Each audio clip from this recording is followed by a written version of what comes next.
Hey guys, what's going on? It's MassiveJoes Thoughts back for another episode. Of course, we're coming to you from MassiveJoes.com, man. It's episode 4 of MJ's Thoughts. In this episode, we're going to talk about metabolic damage.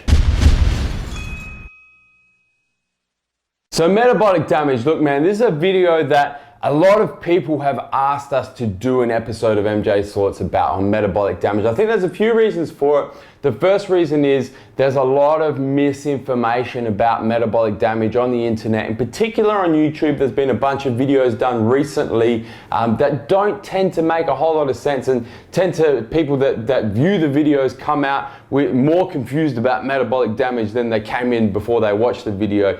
So I think there's a lot of people that are confused about metabolic damage. I think there's a lot of people that are scared about the concept of metabolic damage and just want to make sure that they don't damage their metabolism. And the other thing is, man, is that MassiveJoes, we see it all the time, in particular with female competitors in bodybuilding, in sports model, and generally just with females in general, even if they don't compete in bodybuilding or figure competition or sports model or whatever it may be, that have damaged metabolism. So we see it all the time, and people have hit us up to do this video. So this MJ's Thoughts on metabolic damage, man. Gonna break it down for you as best we can. We're gonna take as much time as we need to talk about it, break everything down, so at the end of this video you come out of this with all kinds of knowledge bombs, all of the knowledge that you need to first of all decide whether you have metabolic damage, how to prevent metabolic damage, and then if you have it, how to get out of it as well. So this video gonna be in 5 parts. The first part, we're going to give you a bit of an introduction to metabolic capacity and metabolic adaptation. You really need to understand that as a base before we even consider metabolic damage. If you don't have an understanding of that,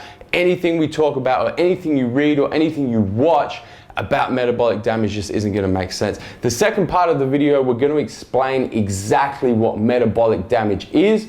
Going to give you a real life example of a bodybuilding competitor who has put themselves in a situation where they have damaged their metabolism.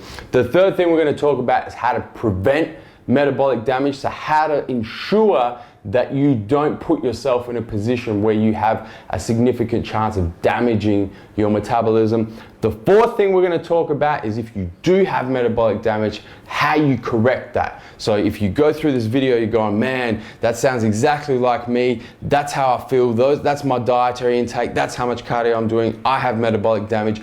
How do I get out of it? How do I correct it? So we're going to talk about that. And then the last thing, part 5, we're going to talk about post-competition and in particular reverse dieting. And this is really something specific. You know, I hit some of my close personal friends up in the industry and told them we were going to do a video on metabolic damage, and they said, look, you have to give us some information on the post-comp scenario. So, you know, a lot of people will go compete in a competition, then they'll go on binge and they put on a lot of fat. They have hormone problems, they have stress problems, they have mood issues. You have to address that in this video. So we're going to touch on that, and we're actually going to go quite in depth into that as well in part 5 of the video. So let's get straight into it, man. Let's go and hit you up with part 1 on metabolic capacity and metabolic adaptation. So metabolic capacity and metabolic adaptation. Look, these are 2 really important concepts to understand. Whether you're trying to compete as a bodybuilder, a figure competitor, a sports model, or just whether you're just trying to lose weight or build muscle or just reach some sort of health and fitness goal. I mean, anybody can benefit from having some sort of understanding of metabolic capacity and metabolic adaptation. It's a very important principle. So we're going to address it right now. So metabolic capacity, the first thing that we really need to put in context is metabolic rate or metabolism. So you hear all the time, you know, that guy's got a really fast metabolism, or that girl's got a really fast metabolism, they can eat whatever they want, they never put on weight, or that person's metabolism is really slow, they really have to watch what they eat, anything like that. So metabolic capacity and metabolic rate are very 2 intertwined principles. And effectively, the way to explain it is to go, okay, if we say somebody who has a very high metabolism, what we're effectively referring to is their metabolic capacity. They have a very high metabolic rate. So if we take your calories in and your metabolic rate, what we're saying is that the amount of calories they can consume to keep their weight constant or to meet their base metabolic rate is very, very high. So you might take someone, let's use somebody, for example, who can eat 4,000 calories a day, and that's gonna keep their weight constant. That's gonna keep their body in homeostasis. It's gonna keep them running. That person, we would say, their calorie input's 4,000, their base metabolic rate's 4,000 calories per day. They have a very fast metabolism, also known as a very high metabolic capacity. They have the capacity to eat a lot of calories and not affect their weight or stay in homeostasis. On the other hand, somebody who has a very slow metabolism or a very low metabolic capacity is somebody whose metabolic rate is met at a very low calorie intake. So say somebody who, example, eats 1,000 calories, that meets their base metabolic rate, and that 1,000 calories is gonna keep their body in homeostasis. That person would have a very slow metabolism and a very low metabolic capacity. So that really is the best way to describe metabolic capacity, metabolic rate, and really what we define as being in homeostasis from a metabolic point of view. When we talk about metabolic adaptation, what we're talking about is going above or below your base metabolic rate. So if we were to talk about somebody who is trying to bulk or trying to put muscle on, they need to be in what we call a caloric surplus. Now, we did address this in the Bulking Bibles, another episode of MJ's Thoughts. For those of you who haven't seen that episode, effectively what it means is this is homeostasis. This is where your caloric input equals your caloric output or your metabolic rate. If you ever want to bulk or put on weight, you have to be in a caloric surplus. So you have to eat more calories than your metabolic rate. If you want to try and cut, and we addressed this once again in the Cutting Chronicles, which was another episode of MJ's Thoughts, you have to be in a caloric deficit. So your calories in have to be below your metabolic rate, and that puts you in this distance in here is what we call a caloric deficit, and that's going to be where you're going to be able to lose weight and lose body fat. So when we talk about metabolic adaptation, effectively what we're referring to when we tie it into your metabolic rate or being in a caloric surplus or being in a caloric deficit is we're talking about plateaus. So when you plateau, and anybody who has tried to build muscle and put on weight, or anybody who has tried to lose weight and cut body fat knows exactly what I'm talking about when I talk about reaching plateaus. So let's jump straight into an example. Let's use somebody who's trying to lose weight. So they know their base metabolic rate. We're just going to use an average person. So let's say an average person, 2,000 calories a day is their base metabolic rate. That keeps them in homeostasis, keeps their weight consistent. If they want to try and lose weight, they want to cut, they're going to have to put themselves in a caloric deficit. So the first thing they do, let's say for example, they cut their caloric input per day by 500 calories. So it goes from 2,000 here, that's your metabolic rate right there. You go and you decrease to 1,500 calories per day. That's going to put you in that caloric deficit. It's going to cause weight loss. Now, what's going to happen over the next week, 2 weeks, 3 weeks, 4 weeks, however long it takes, everybody's different, is your metabolic rate's going to decrease. It's going to come down, down, down, down, down to the point where your metabolic rate now matches your reduced caloric intake of 1,500 calories per day. That is the easiest way to describe metabolic adaptation. The reason why it occurs, it's effectively a survival principle from the human body. Your body does that. Your body will reduce your metabolic rate to match your reduced caloric intake, effectively to keep you alive. Because if your body didn't do it, if you imagine your body didn't do it, you would stay in that negative 500 caloric deficit indefinitely. And you would continue to lose weight indefinitely until eventually you died. That would be the end result. So your body's metabolic adaptation by reducing your metabolic rate is a way of keeping you alive, as a way of reducing your metabolism and then getting your body back to a state of homeostasis where you can survive on that reduced calorie intake. So if we then tie that into metabolic capacity, we would say somebody who has a very high metabolic capacity or a very high metabolism, a very high metabolic rate, who's starting at 4,000 calories is their metabolic rate, you can see that they have a lot of capacity to reduce that caloric intake to bust through plateaus, to go, okay, reduce 500 calories, reach a plateau, reduce another 500 calories, reach a plateau, reduce another 500 calories, reach a plateau, and they're still eating 2,500 calories a day. So that capacity from their base metabolic rate to continue to reduce calories and to continue to force their metabolism to adjust is indicative of a very high metabolic capacity. On the other hand, somebody who has a very low metabolic capacity, let's say they're equaling their metabolic rate at 1,000 calories a day. As you can see, this distance here between metabolic rate and being able to put yourself in a caloric deficit is much smaller than the person who started up here. So this distance, this is a very low metabolic capacity, and they're not going to be able to go much lower when they reach plateaus. They're not going to be able to go negative 500 calories. Okay, now I'm eating 500 calories a day. Negative 500 calories, I'm now not eating anything. So their metabolic capacity is very low, and it doesn't leave them a lot of room to play with when they reach plateaus when they're trying to lose weight.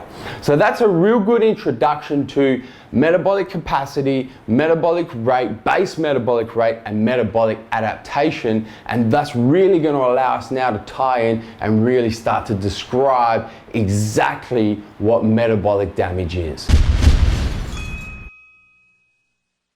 So the best way to really describe metabolic damage is to use a real life example of somebody who is experiencing metabolic damage. It's the best way to do it. So I'm going to use, for example, let's use a female figure competitor. Metabolic damage is quite typical with females, even more pertinent with females than it is with males. So let's use a female figure competitor or sports model competitor, and let's say their starting point, their base metabolic rate is 2,000 calories per day. So 2,000 calories per day, base metabolic rate. They start their contest prep or they start their diet and they take a massive chunk in calories. So they go from 2,000 calories a day and effectively cut their diet in half and go boom, 1,000 calories a day. So they're putting themselves in a massive caloric deficit, 50% caloric deficit of their metabolic capacity, and they start losing weight. And they lose weight really rapidly. They lose body fat really rapidly, but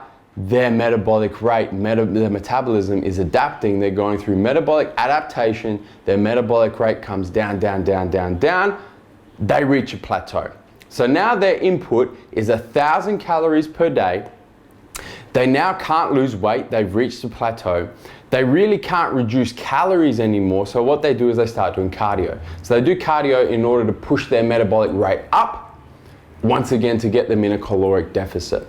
Now what happens is they lose weight for the next week, the next 2 weeks, the next 3 weeks, and slowly but surely metabolic adaptation takes its place, boom, reaches them again. So now they're doing an hour of cardio per day, they're eating 1,000 calories per day, and they've once again reached another plateau. What do they do at this point? Well, what does this figure competitor do? She decreases calories once again and just cuts out pretty much all carbohydrates and all fats to bring her down to, I don't know, let's say 700 calories a day. So it comes down, once again in caloric deficit, now eating pretty much just protein and fiber, almost zero carbs, almost zero fat, then continues to lose weight for the next week. Once again, metabolic adaptation takes its place, reaches her at that 750 calorie input, 700 calorie input. So she's now eating 700 calories a day, no carbs, no fats, also doing an hour of cardio a day. She's reached the plateau. What does she do? She goes and increases cardio once again to push her metabolic rate back up. She's now doing 2 hours of cardio a day, 700 calories a day, continues to lose weight for the next week. Metabolic adaptation takes its place once again. Plateau once again. At this point, 2 hours of cardio a day, 700 calorie intake a day. She feels terrible. She has no energy to do anything. She's reached a plateau. Psychologically, she's completely fried because she's working her ass off and can't get results. That is the best example I can give you of metabolic damage. She has completely destroyed her metabolic rate to the point where she is eating only 700 calories a day, only from protein plus a little bit of fiber, doing 2 hours of cardio a day plus all the weight training, cannot lose weight. She's still got more fat to lose to be stage conditioned or stage shredded to get the condition she needs, and she is just completely out of tools to do it. That is the best example of metabolic damage. It's a drastic cut in calories, the sharp increase in cardio, removing all carbs and all fats, and you get to the point where your body just doesn't change because your body has adapted its metabolism to reach homeostasis, and that metabolic rate is so low, it's so diminished. That is what we call metabolic damage. And then to elaborate a little bit on that as well, is then what that competitor would tend to do. Let's say she does decide to go to the stage because she's done a 10-week diet, and she just goes, well, this is the best I'm gonna get, I'm gonna hop on stage. So she hops on stage, doesn't get the condition quite right, then goes for the post-workout binge and puts herself in a massive calorie surplus. So eats 3,000 calories a day from chocolate and junk food and ice cream and all kinds of unprocessed foods that have no nutritional value, just because she's psychologically fried because she didn't get results, and now she's like, well, I've starved myself of all these food, eats all this food. Her metabolism is so damaged, it's so fried that it just can't do anything with it, so it stores it as body fat. She puts on a lot of body fat. Her metabolism is still damaged. She's now, with a damaged metabolism, holding much more body fat than she wanted to hold. She's got hormone issues. She's psychologically stressed about it. So what does she do? She goes and starts dieting again with a damaged metabolism, and once again the cycle repeats itself. She gets less lean for the next contest, less satisfied with her condition, does the same thing, goes on a post-contest binge, and the cycle repeats itself over and over and over again.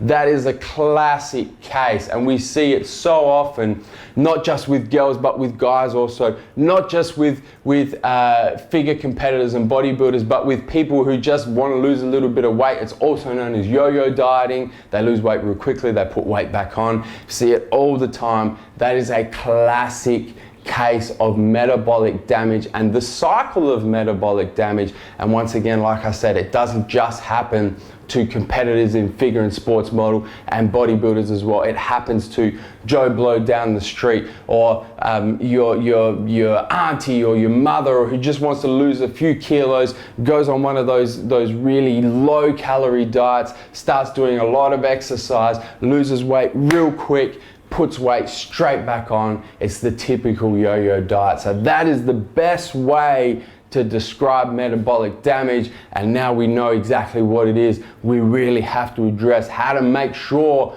that you prevent putting yourself in that position.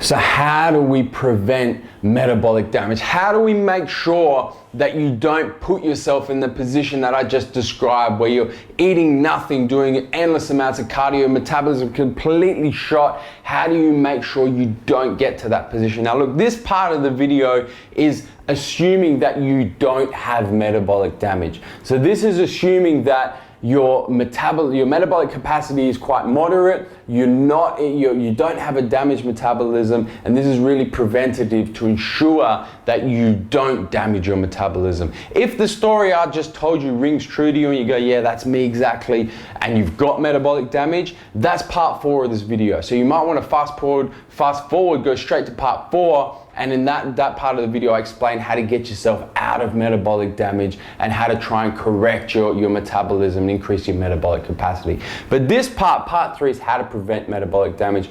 Look, there's 6 ways, there's the top 6 things that we recommend you can do to prevent metabolic damage, to ensure that you don't damage your metabolism.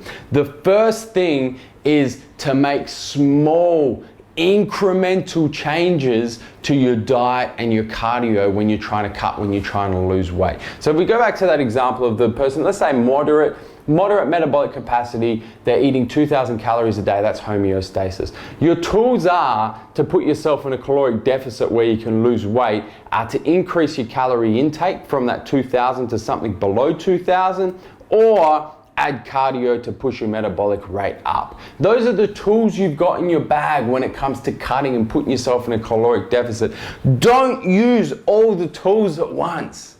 It's a mistake we see all the time, and it really sparks the process of metabolic damage. Don't go from 2,000 calories a day straight to 1,000 calories a day and cut out all fats and all carbs and go straight to doing an hour of cardio a day and put yourself in a massive caloric deficit.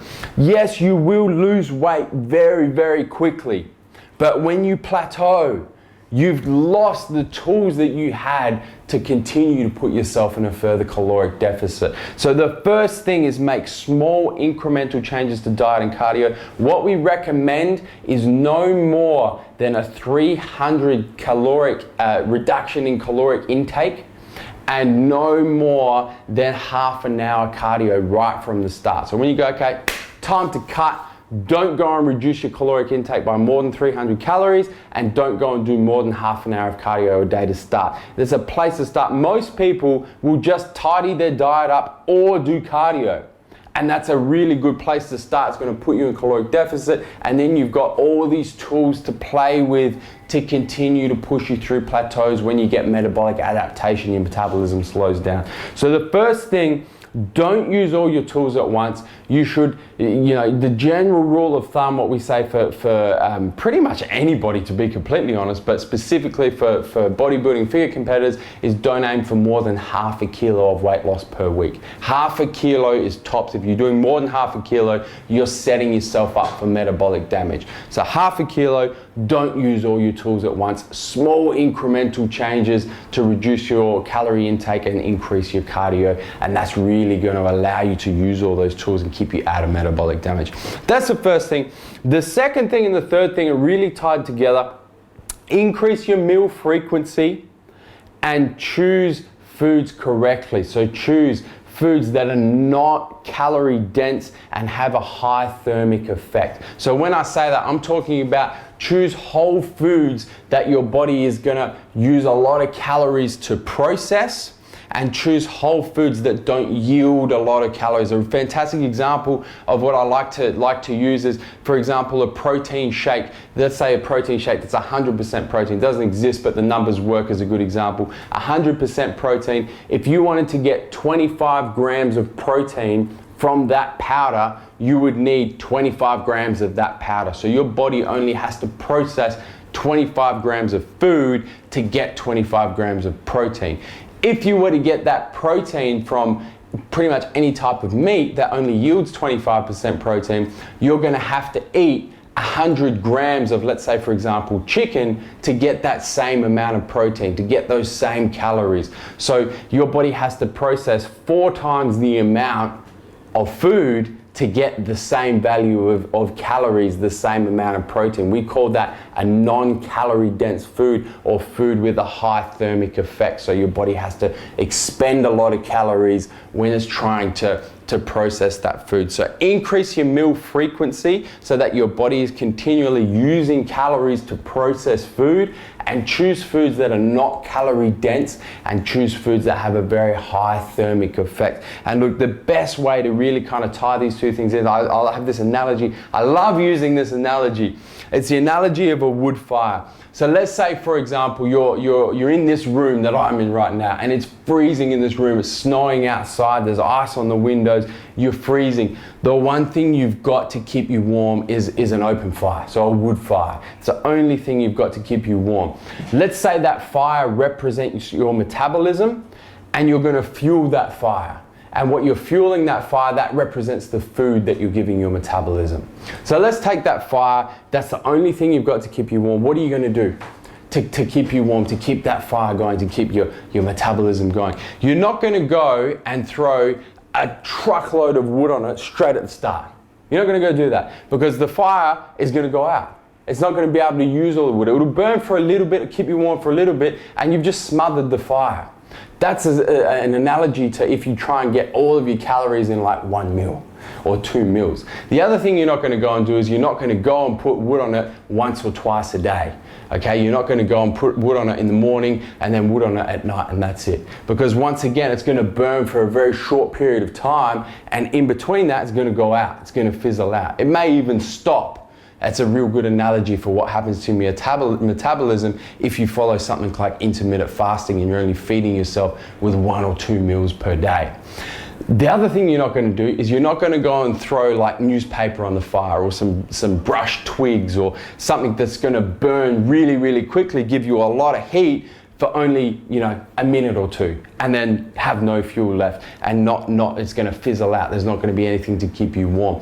That's a really good analogy for if you choose caloric dense foods or foods with a very low thermic effect. They're going to spark your metabolism really quickly, and then there's not going to be anything left to fuel that fire. So what you're going to want to do with that fire to keep you warm, to keep that fire burning, to keep you warm in that room, is continually feed it with good quality wood on a frequent basis. So you might go and put a little bit of wood on it every hour, a little bit of wood on it every 2 hours. It's going to be a good quality fuel source, and you're going to continue to fuel that fire every few hours. That's exactly what you want to do with your food and have that effect on your metabolism if you want to prevent metabolic damage. So increase your meal frequency, eat every 2 hours, eat every 3 hours, and choose good quality foods that are not calorie dense. You don't want to be throwing newspaper on that fire. Foods that are not calorie dense and foods that have a very high thermic effect, so your metabolism has to chew through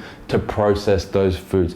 The fourth thing you want to do to prevent metabolic damage is keep good fats in your diet. We see this all the time. People go on a cut, they go and cut 1,000 calories out of their diet right from the start, put themselves in a massive caloric deficit, and that cut comes straight from fats. So they completely drop fats out of their diet and they just go on carbs and protein. I addressed this in the Cutting Chronicles as well. I said, don't mindlessly do that. Yeah, of course you're gonna have to reduce fats as you go through your cut, as you go through your weight loss to continue to push you in caloric deficit, but don't go and completely remove fats. What that's going to do is it's not going to allow your body to create good cholesterol. You're not going to have good cholesterol to convert into testosterone. And the other thing that it does is your body is like a pendulum.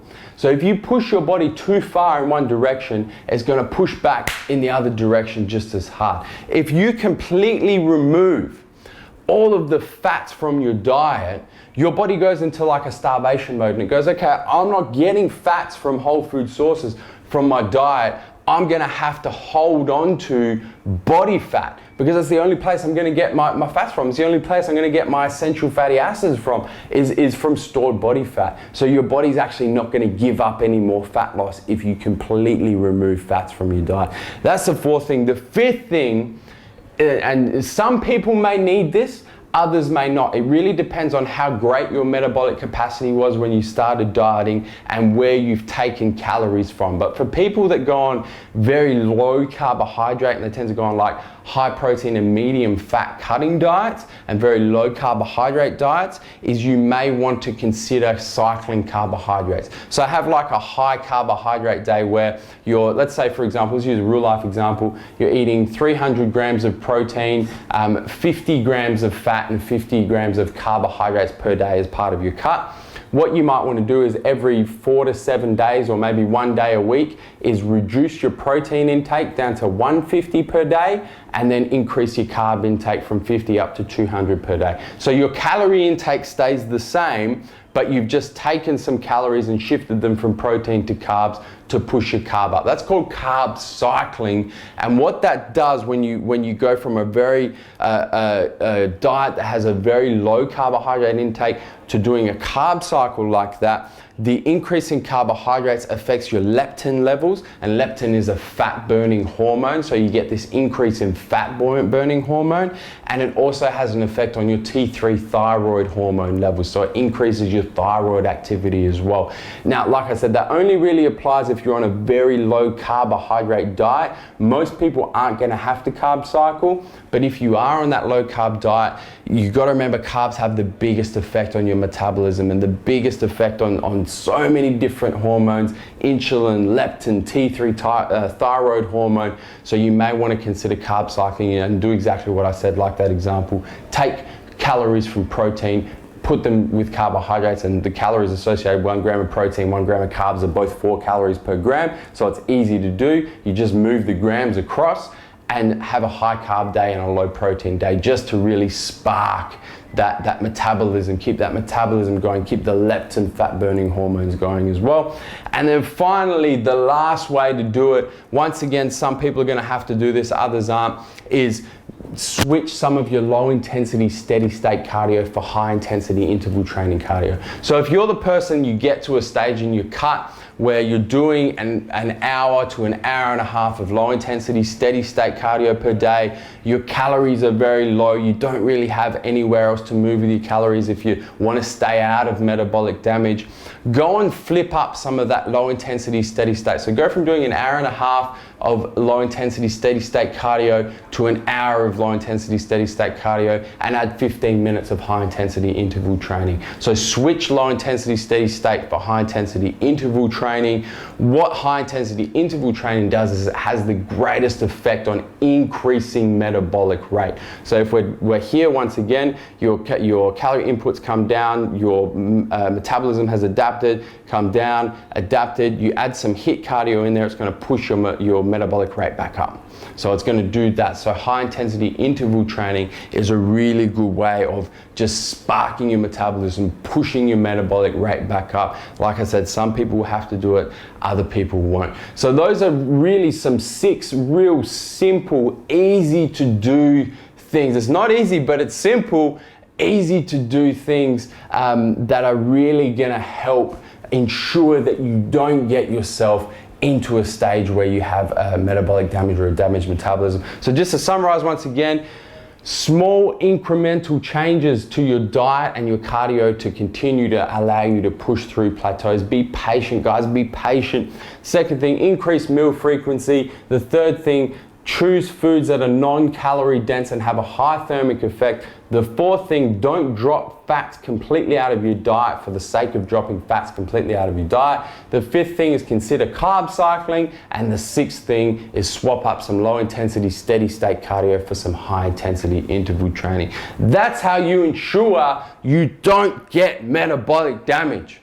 Use those tools to ensure you don't get metabolic damage. But hey, if the story I told earlier on in the video and it rings true with you and you go, man, that was me exactly, let's get straight to how to correct metabolic damage if you do have it.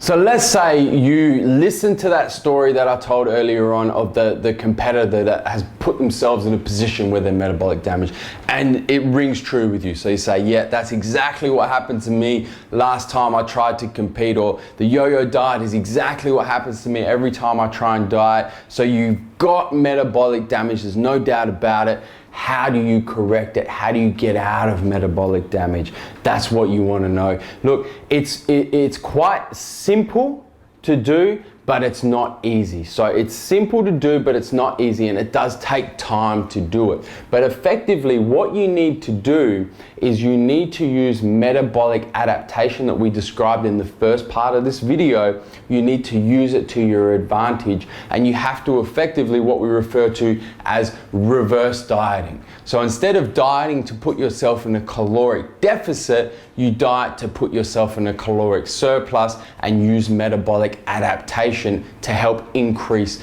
your metabolic capacity. So let's say that you are that person, for example, who is at, let's say, 700 calorie input, to continue with the example I used earlier on in the video, 700 calorie input, doing 2 hours of cardio a day, no fats, no carbs, can't do anything with their weight. This is where you're at.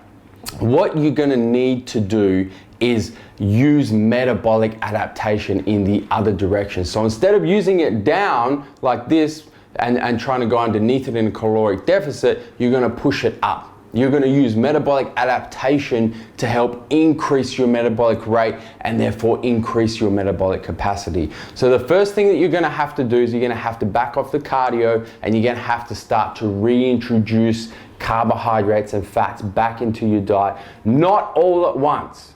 If you do it all at once, you're going to put on a lot of body fat, and your metabolism is not going to be able to adapt quickly enough. So what you're going to want to do is you're going to want to put on, let's say, between 5 and 10 grams of carbohydrates per day per week. So you want to add carbohydrates 10 grams per day every week to push your metabolic rate up, and let's say 5 grams of fat. Let's say 2 to 5 grams of fat per week to push that calorie intake up. So what's going to happen is you're going to go into calorie surplus, and then your metabolism is going to adapt in the other direction. So it's going to come up, up, up, up, up, reach a point, and then you can go and add a little bit more. So add another 5 to 10 grams of carbs per day per week, and another 2 to 5 grams of fats per day per week. Push it up a little bit more. Your metabolism is then going to adapt a little bit more and increase your metabolic rate. And before you know it, you've taken cardio completely out. So you're doing no cardio. You're eating 1,500 calories per day,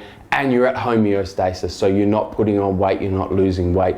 That's where you're at. And you can continue to do that over the long term to continue to increase your metabolic capacity to the point where you can be at eating 2,500 calories a day, doing no cardio, and you're in homeostasis. And you have now corrected your metabolism to the point where you've got quite a good metabolic capacity. And at that point where you're at 2,500 calories in, and that's your base metabolic rate with no cardio, when the time comes to diet, you've got all of this space to play with from a metabolic point of view in terms of metabolic capacity to be able to push yourself into calorie deficit and allow your body to lose weight and lose body fat. So the best way to get yourself out of metabolic damage, if you have it, the first thing you need to do is stop competing.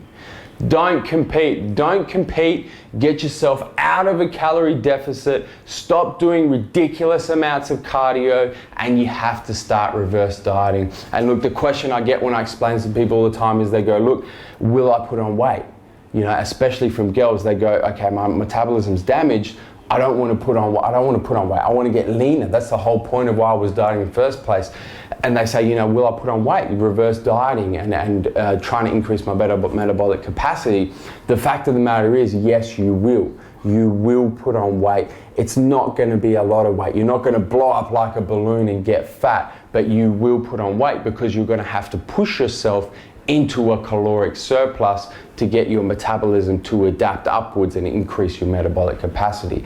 And when my response to them with this is I say, you know, you have to keep your eye on the prize in terms of long-term longevity in the sport, or in terms of long-term health, depending on what your goal is. The greater your metabolic capacity is, the later in your life especially, the easier it's going to be to maintain a certain body weight. So once you're done competing, once you're done doing all of the sports model and figure competitor and bodybuilding, you're going to be able to eat a sufficient diet and maintain a sufficient body weight. If you have a damaged metabolism and you compete year after year, or 2 times a year, or 3 times a year, trying to get lean, trying to diet, doing tremendous amounts of cardio with a damaged metabolism, the long-term view is hormone problems, a lot of weight gain, a lot of stress psychologically and physically as well. So you really need to take a long-term view and go, okay, in the short term, it's going to take me 6 months, it's going to take me a year, it's going to take me 18 months, it's going to take me 2 years. In the big picture, it's not a lot of time. It's a short-term period. I'm going to use that short-term period to correct my metabolism so that I have a tremendous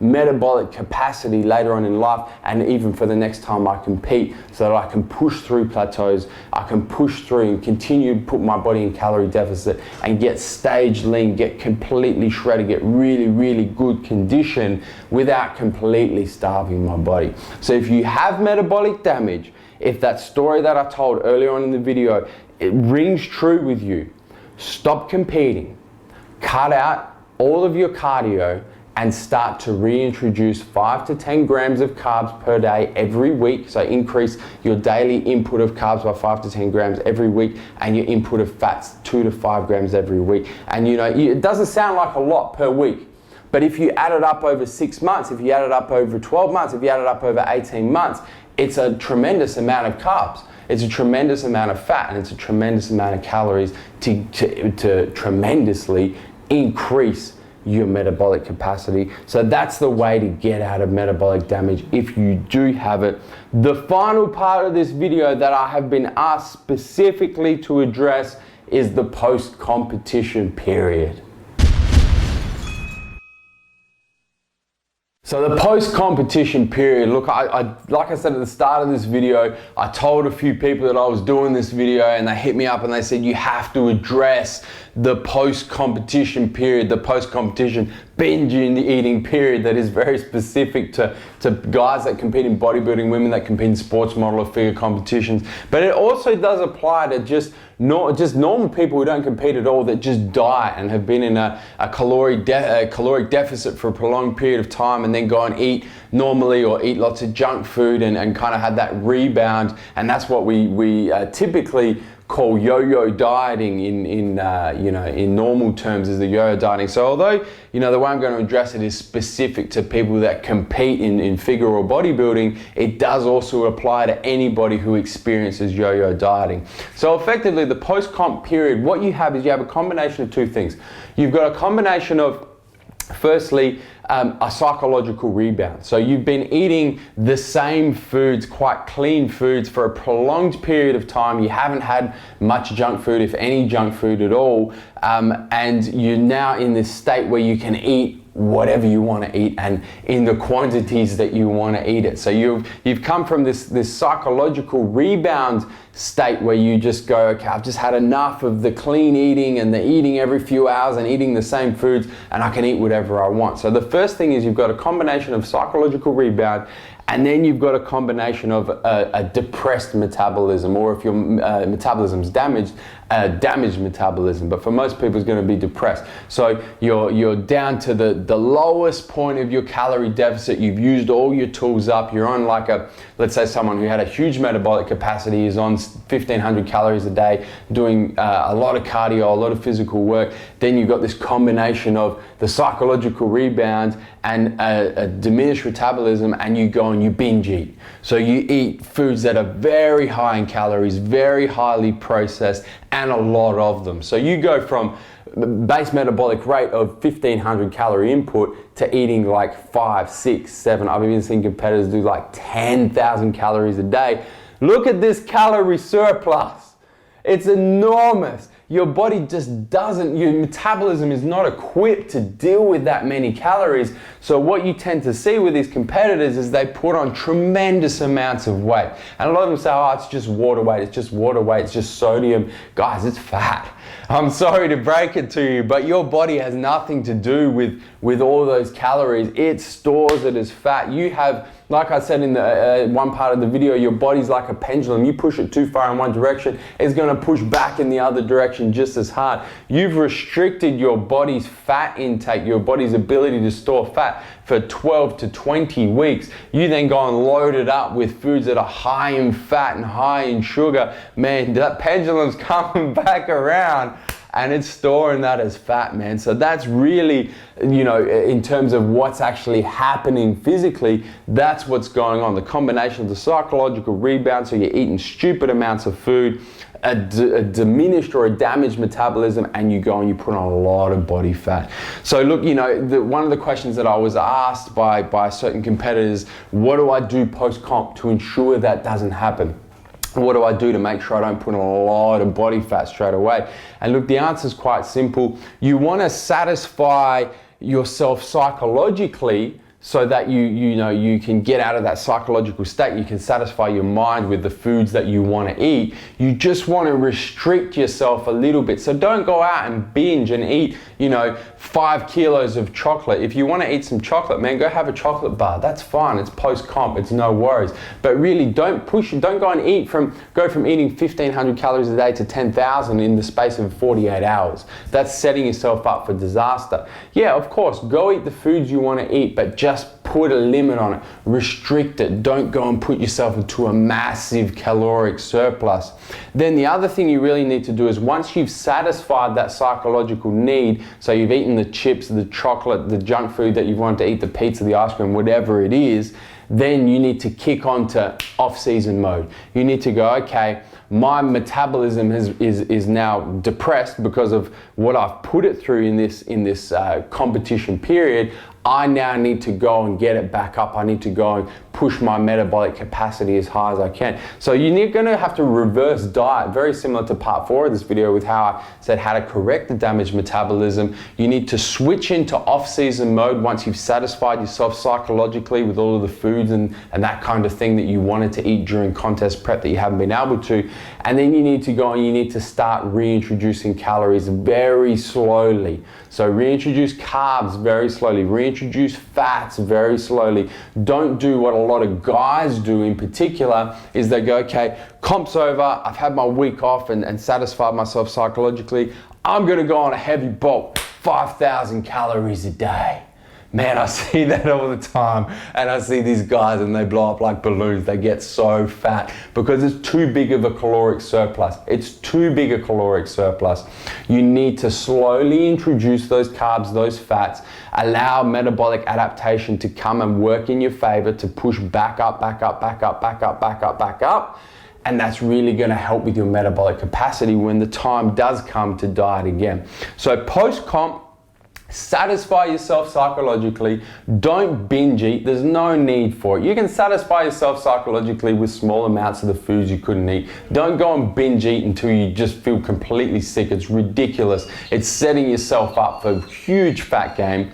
Don't go on a real heavy bulk straight away. Use reverse dieting and use metabolic adaptation in your favor to help increase your metabolic capacity and get you back to where you want to be. And that's really the best way to go about post-comp. Also the best way, post-comp aside, if you just come off a diet, if you're just a normal person, you don't compete, you just come off a diet that you've been on for 8 weeks, 10 weeks, 12 weeks, however long it's been, is slowly reintroduce calories back in, use it to really build up your metabolic capacity. And then if you choose to diet again, or when the time comes to diet again, you're gonna have so much more room to be able to lose weight and be able to lose body fat. If you don't choose to diet again, your metabolic capacity, you can build it up to a state where you're in homeostasis and you're eating 3,000 calories a day.